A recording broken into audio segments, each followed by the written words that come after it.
এখানে এক বৃদ্ধ মহিলা ঘুমাচ্ছে। আমি কি ওনাকে সাহায্য করতে পারি? উনি কি সজাগ বা ওনাকে কি দেখার মতো কেউ নেই? মায়া, কই থেকে আসছেন আপনি? কই যাবেন?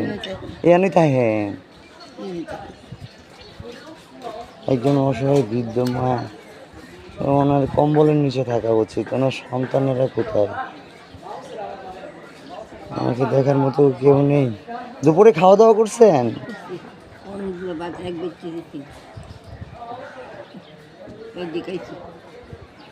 তবে আমি মনে করি যে এতিমখানা থেকে একটা খোলা মানুষ হয়তো বা ভালো। এতিমখানা তো বন্দি থাকে, কিন্তু খোলামেলা অবস্থায় এখানে ওনার পায়ে শরীরে মাছি বসছে। শীতের দিন, শীতের কাপড় কই মা?